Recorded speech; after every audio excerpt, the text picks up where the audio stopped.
Good morning, ladies and gentlemen. I'm Armando F. Sanchez. I am very, very proud to have three wonderful individuals here on our show today. Tomorrow Whispers, we're looking into the future. And I'm very, very impressed by the work that these three gentlemen have done. And I want to I'm keeping it somewhat aside because I want to show one of the wonderful photo books that they did. We did a show on it recently, and it's what brought my question to the surface of today's show.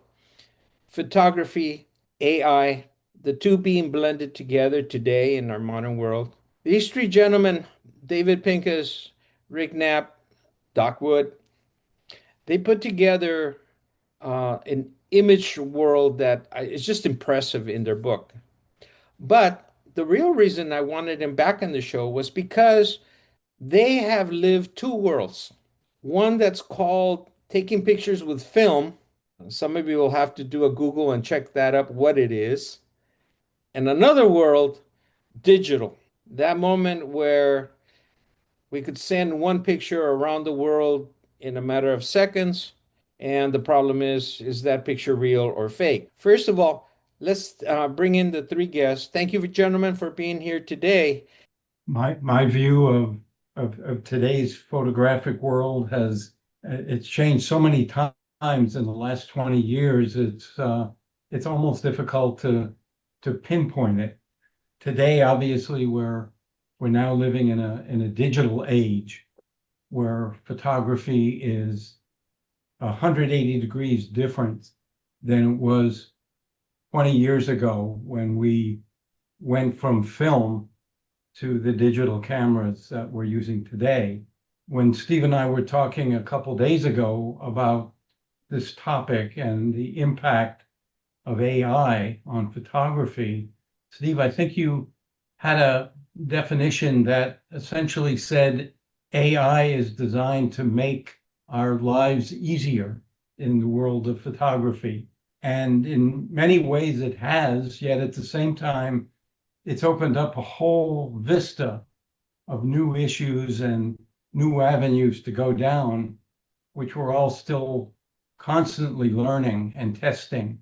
But I think the biggest difference that I see between the former world of film and today's world of digital is number one, the ease with which we can gather images and the ease at which we can enhance them in ways that please us and presumably please others. If we go back to the film days, one of the images that comes to me with Rick and Steve sitting in front of me is that when we wanted to share photographs with one another, we would have to send them through the mail. If they were slides, they were in jackets. If they were prints, they were on paper. And that took time then for everybody to get the images, review them, and then we would talk about them on the telephone. Today, we get together like this. We can share images instantly without any difficulty. And it just reminds me of how far we've come in just 20 years. And I suspect if we're still around 20 years from now, we'd probably say something similar. But what it would be, it's hard for me to imagine quite yet. Armando, I think it's important to think about photography in several different veins. There's really a continuum of photography. There's documentary photography, news photography, which we want to be accurate, an accurate, perhaps precise reflection of something that happened. And at the other end of the spectrum is art photography, the that can be as creative as your imagination, maybe more creative than your imagination now. At the side of photography, the end of photography that's really news oriented, documentary oriented, there still is room for and a place for digital photography, for AI to enhance an image. That's been going on since photography was invented. It used to be with film, I would take a picture and I'd say, gee, this area of the image is too light or too dark. Let's burn it, or let's dodge it to get the exposure right, to get a better contrast. We'd pick the paper to go with the how we feel the photography should be represented. And that really wasn't distorting the reality particularly. It was perhaps making a better photograph. And I guess my statement that's not just distorting reality as a judgment call. But now we can do all kinds of things with photography digitally, and we can do it much easier than we used to be able to, including improving the focus or improving the exposure. But also, as some of the examples that David and Steve sent you show, you can put in elements into the photograph that really weren't there at all, or remove elements that were there. And that does change reality. And I think we have to be very careful then, we as the people who view the photography, to try to be more discriminating about what's real and what isn't. Well, I have a very long exposure to photography, exposure using the word specifically. I started working in a studio, photography studio, in the late 60s. All black and white, of course, all chemical. Um, and you learn the fundamentals, obviously, of composition and exposure and contrast. And like Rick said, you select paper number one, number two, number three, number four. It all controls contrast. And then I started shooting in color slides. And I did a lot of photography. I always processed my own film. I never let another studio touch my film until well into the 80s. I always had a dark room. David knows he'd come over and we'd do stuff up for a small commercial job in my dark room. So it was a continuous process of working with film, both color and black and white, until the dawn of the digital age, which Photo Friends, Rick introduced with his first Sony. And it really was almost like a toy at that point. It was like an experiment. But as the digital got better, I could have, for example, a camera converted to infrared and get digital infrared images.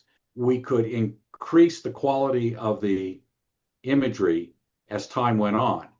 But even in the inception stages of digital, like the iPod before there was an iPhone, I have images that came from my iPod and were exhibited in art galleries. So the quality has always been there.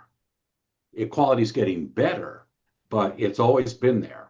I have thousands and thousands of slides and negatives, but I have a ton of digital images. Working with them in AI has been a real advancement in the speed with which things can be done. Replacing an object, always, whether it was film or digital. I could always replace objects. It just took a lot more work and a lot more care. And I remember there was a group picture of my wife and her family and my best friend. We're all there, big 12, 13 people in this portrait. And of course, my buddy had his zipper undone.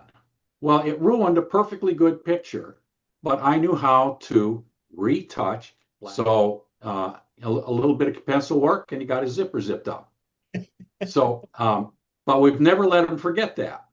And today, if I'm doing that in digital, I go, I capture that area, fill it, it's all done. Well, you remind me of the you bring up the story where people have now their exes, and now they have to go back and retouch and take out John and put in Mary, and Oh take yeah. part of the family and leave this part of the family, and they Yeah. move everything around. Steve's story reminds me actually of when we were in San Miguel de Allende about 20 years ago. And I took a photograph that I really liked. It was through a knot hole in a fence. And it was a gentleman who was cooking, and the smoke was rising from whatever he was cooking. It is back to the camera, but it was very kind of moody in some ways. The only problem was that there was a large liter-size soda bottle, green soda bottle, lying at his feet that I thought was very distracting. So Steve came to teach me to do some things digitally. It was very tedious, but actually really fulfilling ultimately to get to be able to take that soda bottle out and have it look very natural. And I did it essentially because Steve was a good, good teacher there. He had But me do now it that can be pixel done by literally in pixel. seconds. And now, yeah, that was 20 years ago. Now it would take just a few seconds to do it. Yeah, It is astounding. yeah, And not only can you take things out, you can put things in. yeah. No, it's true. Because I was doing this as an AI experiment. Gentlemen, there's a word I've heard twice already used, and I'm going to ask for clarification. You keep saying distortion. Isn't any picture that you change something in it, color, size, put something in, take something out, wouldn't that be considered distorting the picture since it's not 100% what came out? No, because when a painter is painting a landscape and they go, the composition would be better if I had a tree over on this side, and they paint a tree in, even if it wasn't in their visual sightline.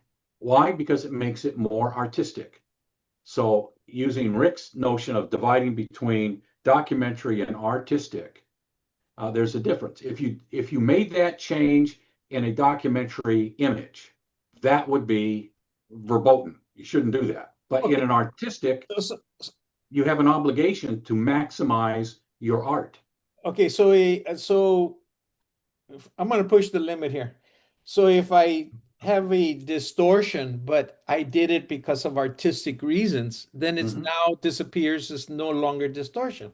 I'd say distortion has negative connotations just in the word itself, Yes. as opposed to a supplement or an addition Okay. or a complementary part of the vision. So a distortion might be making someone who's really thin look really fat. Yeah, you can do that with AI. That I would consider a distortion Okay. because it's a negative process on a negative word. Well, I think Steve was using the word distortion. Steve, I don't mean to put words in your mouth a little bit differently. I think that's um, the visual, meaning that the hat didn't become suddenly odd shaped, or the Yes, pigeon didn't, or it it looked didn't real. appear that the pigeon wasn't actually didn't land on the hat. His feet were cut off, or something like that. Because historically, with AI, in the early days of AI, if you did that, you might have to go through many, many prompts to get something that looked real. Yeah, I think if you think about it in terms of a fair or something, when you go through the silly house with the mirrors that distort things, I Hmm. think that's the context in which Steve was Yeah. initially talking about it. Unintentionally, something happens that distorts the image in a way you did not want it to. Armando, when you use the word distortion, I was hearing the synonym change. Is any change from the original, in your mind, a distortion? Yes. Okay, I think that may be where we are looking at things a little different. Well, it isn't so much, like you say, you put a hat on somebody who doesn't have a hat and all that. I just think it's the whole idea that we need to start thinking at what point is it distortion dash manipulation? Oh, I only put this in. Oh, I only changed this. Oh, this wasn't here, but I put it in. Okay, I can see the artistic side of it enhancing the picture. Is there a line somewhere where it gets past that? And the reason I'm asking that is because we're seeing more and more images where it says, well, it's only 20% changes. Well, yeah, but where is the distortion level? Where does it begin? Well, we have serious ramifications of that happening with distortion of political imagery. It's a deliberate manipulation It's a deliberate distortion. Again, a negative word for a negative process. But I guess it would be individualized too. More than once, I've had my images in a gallery where they've been confused with paintings, and they're not paintings. And I did one of a building in Taos, a very simple image, and I couldn't be in town for the show, but a friend of mine was there, and the judge was going around talking about all the images, and it was an all media show. So he said, take this painting, for example. And my friend said, excuse me, that's not a painting, it's a photograph. And the judge says, I know a painting when I see one. And she said, well, I know the photographer. I saw him print this. I know it's a photograph. He says, moving on. Right? And Well, you so if think you can fool the judge, and I wasn't trying to fool anybody, it was a straight up photograph. In fact, David's wife, Karen, had one in her office in Arkansas of that. But it was not manipulated at all. The other one I had was a fall image, and I get a call from the people who were judging, and they said, can you have the local camera store print a copy? I said I could, but why bother? I can print it better than they can. And they said, well, I don't know. I said, what's the issue here? Do you think I didn't take the picture or I monkeyed with the picture? I said, I'll be right over. And I brought the slide and showed them the slide, and they said, never mind. So there's sometimes there is a suspicion that something's been done, nefariously to the image when actually nothing was done. And other times we've done something nefarious to an image and no one suspects it. Well, there's a photograph that's been used a lot of a bear catching a trout in its mouth. It's kind of the trout's jumping into its mouth. My understanding is, I think, Steve, you know this better than I do, is that that's actually a fake photograph. Oh, you're breaking my heart. Yeah. Really? You guys keep track of all the pictures that might be real and fake? We'd be here all year, gentlemen. Well, Armando, I applaud your investment of time trying to distinguish the two. There are certain keys to look for to see if an image has been unartfully interjected into a picture. Come on, guys. How many of us amateurs are going to figure that out? Only when it's really bad. Okay. I mean, come on. The six fingers, okay, I can go with that one, but I think the software keeps improving to a point where it's not going to, whatever it is today, it's just going to get better. Yes. Yeah. And the question to me goes right back to documentary versus artistic. National Geographic was film-based, not digital. The photographers had to submit their undeveloped film to National Geographic. They were not allowed to process their own film and send prints in to National Geographic. They didn't allow that. If we hire you, you give us your undeveloped film, and we'll take care of it because we control our lab very tightly. And we actually worked with the National Geographic photographer down in Mexico, who was one of the only photographers that National Geographic said, we will let you develop your film. And it's only because he used a very strange camera that had a 3¼ by 6.5-inch negative. So they didn't have the equipment to deal with it. But it was very strict protocol. And Sony's International Photo Contest from a year or two ago, and I forget the name of the person who won, but eventually he withdrew his winnings because he had, without anybody noticing, AI'd his image up. And he literally wanted to test that process. And he won an international award with it. But he had the moral courage to say, you're just kidding, guys. Testing the system. Yeah. Pushing the limits to see how far you could get with it. Yeah. Yeah. Well, that's the point, and doing that. Well, I've been thinking about a lot of different things listening here. And one of the things that's rising is the notion that every time there is some major change in the industry, we go through a process of questioning and slowly beginning to accept and then embracing. And we, in that process, bring out all of the issues that we've all been touching on so far, the ethics, the responsibility of the creator of the photograph or the piece of art to disclose anything that might be questionable. And certainly today, in the photographic world, we are seeing this process rise to the surface more and more of where do we draw those lines between manipulation or distortion, as you put it, Armando, and simply further creating from our original creation. And, we've gone through this in our lifetimes, Yeah. many times. And Steve is usually the first one in our group to try something new. And so, I tried something new just yesterday, Armando. But yes, David, you should talk about your church pictures. The photograph. yes. Talk about that. Well, one of the examples from a recent trip that I and Steve and our better halves were on took us to Canada. And in Mahone Bay, Nova Scotia, I wanted to see these three churches, all of which were built hundreds of years ago, and they are next to one another. Fortunately, on the day I was there were no groups and it was wide open.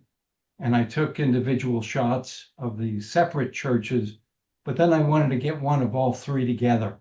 And the only view that I could get of them was through a parking lot that had cars and trash cans and everything else. And my first thought was, okay, I'm not going to get this, so why bother? But then I said, well, let me take a shot, best shot that I can get, and see what I can do when I get home. And I think when I got home, I first showed it to Steve, and I said, what the heck am I going to do with this?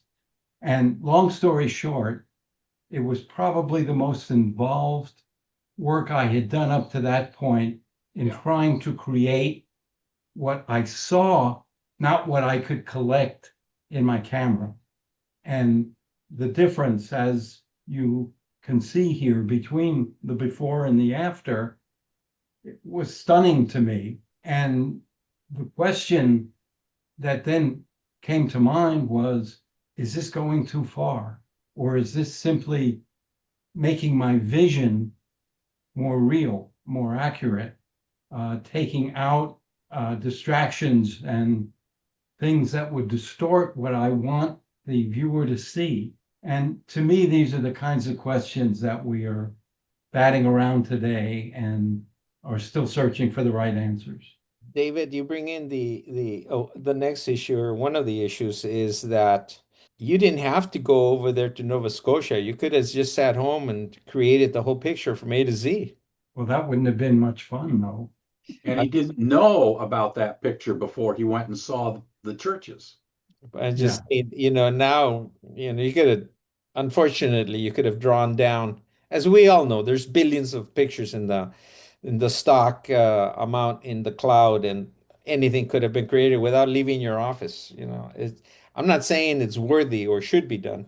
I'm just saying, but then there's a loss of not being out there and doing it and having the memory of having been through that that's experience it. as well. You So, know, And the challenges, Armando, I think for us in who are avid photographers, it to me it's always the challenge that makes it exciting.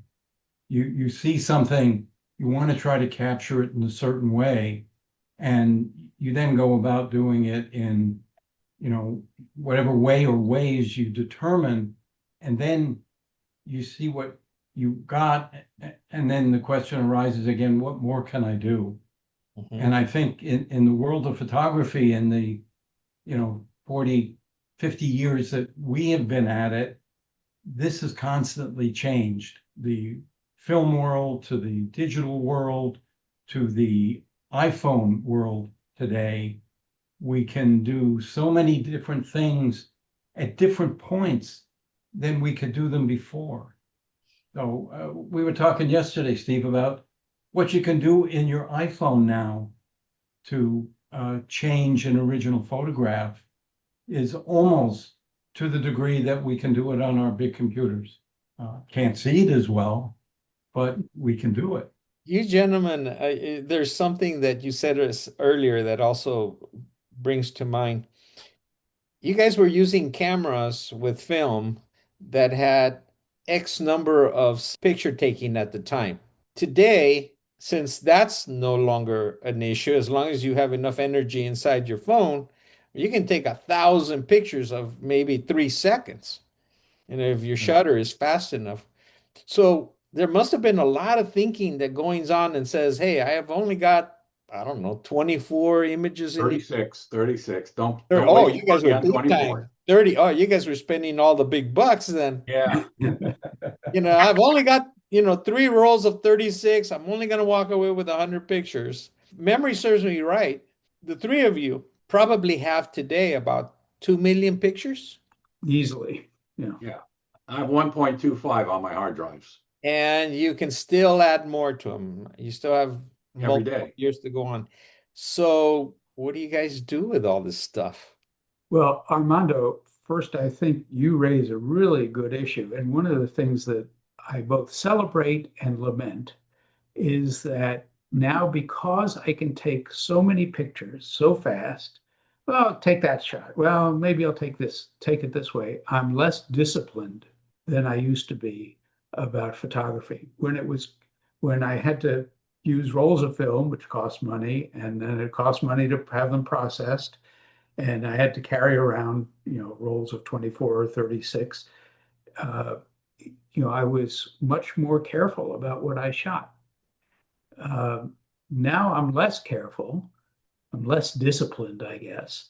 So I'll take shots that, may not turn out well, but every once in a while I'm surprised. Something that I might not have taken in the old film days is great. So that's a real plus and a minus. But I do kind of lament that process that went into thinking, "Oh, how can I use this frame on this roll of film really effectively to get a photograph, an image that I want?" So, Rick, Uh, they still sell film cameras. they do. I have a couple, but Do you guys have any examples of these old modern cameras? I mean, I have an image here behind me that is really old, but do you Yeah, guys that looks have like an anything with 11 by modern? 14 size negative. This is Kodak Medalist 2. It was used in the war by war correspondents. It was rugged. It could take a lot of abuse. 2.25 inch film. Every negative or slide was 2.25 by 3.25. You only got like 6 shots on a roll of film, Six uh, shots. and Wow. then you got to change film. And so every shot better count.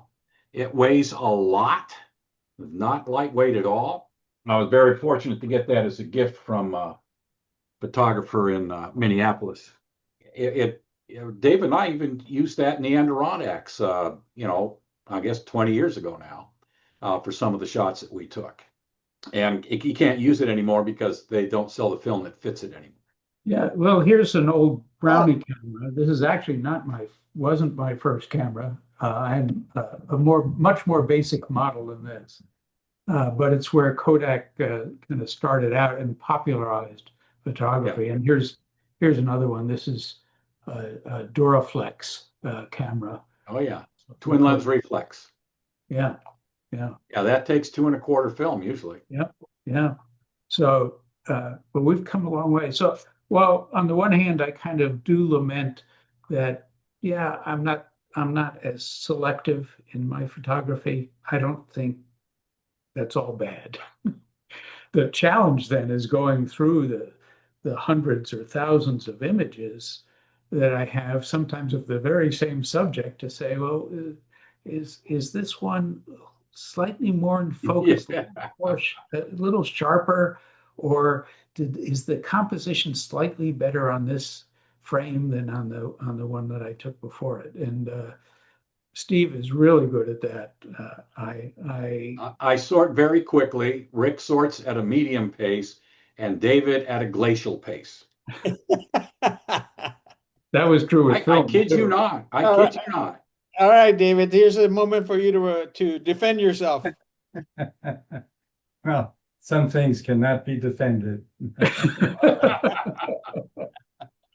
But listening to the last set of comments, I was waiting for you to ask me about my equipment. Well, all of my 35 millimeter equipment now is in the possession of my granddaughter, who is a whiz on the iPhone and so forth. And she has found taking my 35 millimeter stuff to be this wonderful new experience. Yeah. And she is really using the equipment regularly and sends me the photos, and I send back comments and we discuss it. And I've asked her on more than one occasion, how do you like being limited to the number of shots you can take as opposed to using the iPhone where there's no limit? And she said, I like the challenge. Mhm. And it made me come back to, I think, an element that we all probably miss a bit with, our former cameras, because we had to make certain decisions right on the spot. And when we had film, it was even more so. But I'll tell you, we all got to be very quick at changing film Oh yeah. because you're seeing the wildlife move past you and you run out of film. You got to do it real quickly. So, there are elements of the old ways that I miss, but I think the new ways allow us to incorporate much of that and then apply it in different ways today. Well, it, there's two things here, and David, you started the process where we're moving to the third part of the show, which is the future, because we're running out of time, unfortunately. Two things come to mind. Number one, what if you guys were still taking in all the vapors of having your processing all your film? You guys would probably not be all together here if you've been doing this for 40 years. So I'm glad they got rid of all the chemical stuff. And the number two is I remember when I was taking my master's, one of the individuals with me, he had a photography class and he jumped the fence and went into an area where there was an oil pump. I was near Long Beach. He took all these Mhm. pictures for his environment class, got full of oil and tar on his shoes, on his feet, couldn't take them off. When he got home, he realized he didn't have any film in his camera. So I bet that's happened to all of us. I'm I sure. I I'm surprised he told me. I thought he would keep it to himself, but he told me, he says, that just, and I just fell off my seat. So I remember him now and doing that. And you're right, how or you just ruin your film somehow. Gentlemen, the future. Here we have AI. Here we have photography, the photographic eye, the ability of software to not only manipulate, but to recreate something that isn't there. And so I'm just putting this as the base, but what do you see beyond that into the future? well, I have a friend that's already beyond. He was a Wait a good minute, wait a minute, photographer. wait a minute, wait a minute. What was he taking? What was he smoking? Or what was when you say he was No, he already seemed beyond? perfectly normal. Ah, He he good. he traveled to a lot of places. I went out west with the four photo friends, and so we're always talking about these places. And he got sucked in by what he could do with digital creation, and he started creating his own photographs. Not taking them, but creating them. So he might say, I need an old man smoking a pipe in a dark room with a little fireplace. And it was absolutely photorealistic. Just beautiful, beautiful artwork. But there was something about it that that kind of signaled it was AI. A little too perfect, I guess. But he's there. He's a whole step ahead of what most people are doing in terms of that refined approach. And he does it as an artist because he did his photography as an art. And he just saw it as an extension of what he was doing. So that's part of it. And the future's going to come whether we're here or not, or whether we like it or not. Excellent point. I'm not good at predicting the future, but I do know that this technology is going to continue to advance, and that those things that we can look at now, and if we're really discerning, detect where AI has played a role. Soon we won't be able to tell it all. And I just go back to my original comment about art or documentary Yeah. photography. In art, I think that's great. You know, it's another set of tools that an artist can play with to make art that will really be interesting, that will be an expression of that individual, that will appeal to a range of people. My worry really is on the documentary side, on the ability for people with malintent or no intent to create something that is not real that people will believe and that will shape their opinions of Yeah. society, of politicians, of our government, of our other institutions in ways that I think could be very dangerous. And I'm not sure what to do about that, but I do think it's something that we all need to be concerned about.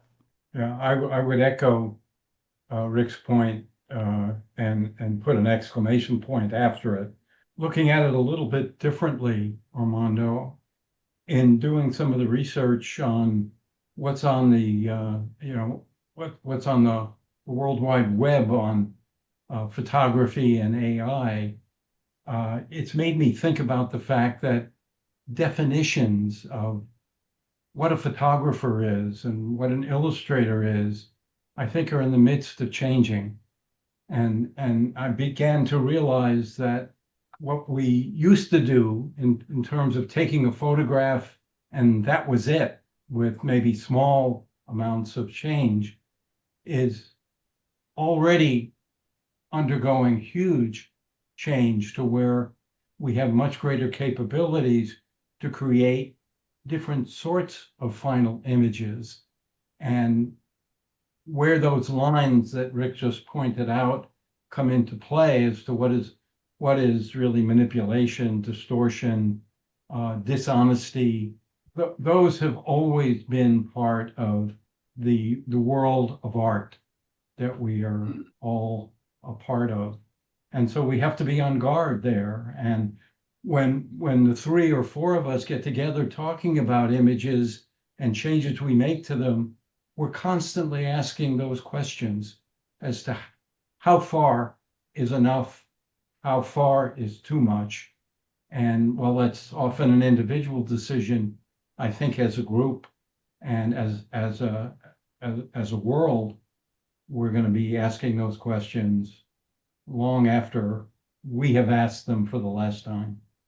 Armando, if I could contribute, there was an interview with Chat AI about this very question.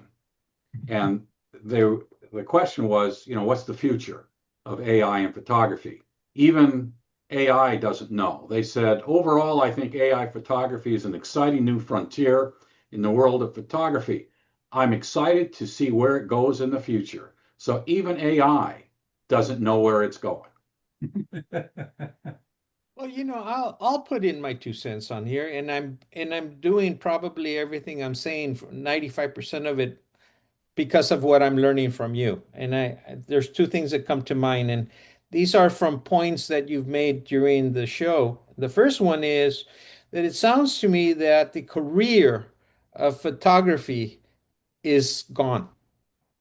To make money taking pictures is no longer going to be a viable career because, person going out in the field taking pictures with a camera, blah, blah, blah.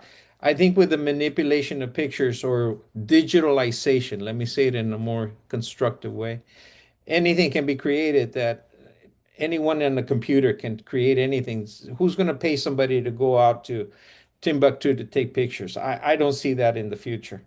The second thing is the question was posed, and I'm going to put my 2 cents. The future of photography. I think photography to me is one picture, one frame. I Mhm. don't see the future being a one frame world. I see it where AI or the individuals will put all these pictures together and make a movie out of it. And whatever is missing, it'll plug it in. And now the people will not be watching film or pictures, they'll be watching movies of the composition of pictures. And I mean, I get invitations all the time from Google or something. It says, "Hey, would you like to put all your pictures together in a series?" I said, "How do you know I took them all in a series?" Because they're all dated, of course. So I see the individuals who sit behind a camera and see one picture, one frame, and study it and says, "Is this the picture I want to take?" I see that erasing. But somebody said something, I think who it was, David, the idea maybe come back where people says, no, no, no, you can only take 20 pictures of something. You got to learn to be patient. You got to learn to think about it. You got to learn to prepare and bring back the ability to think rather than here, I'll take 1,000 pictures, give it to AI, tell me what's the best, and I'll post that as mine. Well, let me comment on the future of photographers making a living. Wedding photographers are not endangered. They still command high prices. They're shooting digital. They can get the images to the family much quicker than they used to be able to. The turnaround time for ordering pictures is much quicker. I remember when I was doing wedding photography in Southern California in the 60s, the challenge was to get the proofs circulated among all the family members before the divorce. And in Southern California, you didn't always make that deadline. I'd never heard that one. I like Yeah, it. well, it's a true story. Well, Yeah. now in California, I don't know other places. Now we got the drones running around in between the people taking the pictures. So it's a supplement, but it doesn't replace the photographer All right. I'm not going to argue the point. unless you train the drone to make all the decisions you would want a person to make about where the drone should go. Or multiple drones. Yeah, the more drones you have, the more angles. Yeah. Pity the poor soul that has to edit that. Hey, pity if he loses control over the drones in the middle of a crowd. Now that's Fly an right into the wedding cake. now that's an image I can see in my brain, you know. Gentlemen, as we're getting to the close of the show, yeah, each of you, your closing statements. I guess my closing statement would be that we don't need to fear AI. We need to understand it as it applies to all fields of human existence. In photography, it's in affecting a creative process. And if you take away human creativity, something will be missing. So I think that we will adjust and adapt to what AI can do to help photographic creativity. And there will be those who abuse it, but hopefully not too many. I remember sitting and watching Forrest Gump, the movie, and Forrest Gump shook hands with John F. Kennedy. And my wife leaned over at the time when we were at the movie, and she said, "Now there is no more reality." Now, it was pretty clear that that was not real. It was real if you knew anything about history and about the fact that Forrest Gump was a fictitious character, but also just looking at the quality of that integration of the two shots, the two film segments. You know, you could tell that it wasn't real. It's becoming more and more difficult. So while Steve said there's nothing to fear, I'm not quite so sanguine about that. I again go back to the distinction between photographs that are creative and artistic in nature and those that document reality in some fashion for newspapers, for moving pictures, for television or whatever. And that's where I have the concern. It's an enormous tool, and like most technological advances, there are great pros to it and some reasons for for considerable concern. So we're going to need to work through those as a society, not just, as Steve pointed out, not just in terms of photography, but for AI overall. Remembering a time maybe 30 years ago when I played on a softball team, and for one of the games, this was back in Maryland, and one of the games, my good friend Rick came out to watch. And, after 6 or 7 innings of running around and hitting and catching and sliding and all of that, he came up to me at the end of the game and he said, "Look at you. This is fun." And I said, "You better believe it." And I think the same about photography, that we can go out and get exhausted trying to find the few beautiful images we want, and there are different ways to look at doing that. But if we lose the joy of it, then I think we have lost something really valuable. But at this point, at least among our group, the joy remains. Maybe the techniques and some of the ways of capturing images have changed and what we can do with them afterwards. But the real joy is when we go out with our naked eye and try to look at a scene and come back with something that we think has beauty to it. And if we lose the beauty, then we've really lost. But right now, I don't see that happening. Amen. Amen. I like that. I like the whole concept. That teaches me also to see things through the human side of, emotional responses from a positive intent to send out a positive picture and have a positive reaction to it. I will close with this. I think both of you have given me a perspective, and I hope the viewers as well, that there's a beautiful side to photography and then there's the dark side. And the dark side is, for me, that everyone has a camera and everyone has access to the software to manipulate or to enhance the picture. And that I see as a danger when everyone can do it. Even the most primitive cameras can be done with that. So we all have to be careful and strategic about what we see and be critically thinkers, that asking and reminding ourselves, is this real? So we're on a whole new plane on that. But thank you for sharing your insights about photography. And I'm going to close with that concept that you, three of you, the four of you, have found friendship, joy in the process, not necessarily in the pictures only. And I think that brings the humanism into this whole thing of that photographers get together, they say, "Oh my God, that shot, what were you thinking?" and blah, blah, blah. Drink a few beers, you guys laugh. And I think the human side of it is what makes it all worthwhile. So I applaud your work, gentlemen. Thank you, Armando. Thank you. Great to see you again. Okay. Ladies and gentlemen, I'll be posting information about where you can see some of their photo books, which we did another show on, the link to that program. And I hope you also have the benefit and the joy of listening to their thoughts and their insights. Thank you, gentlemen. Thank you. Thank you, Thank you, Armando. Armando. Take care.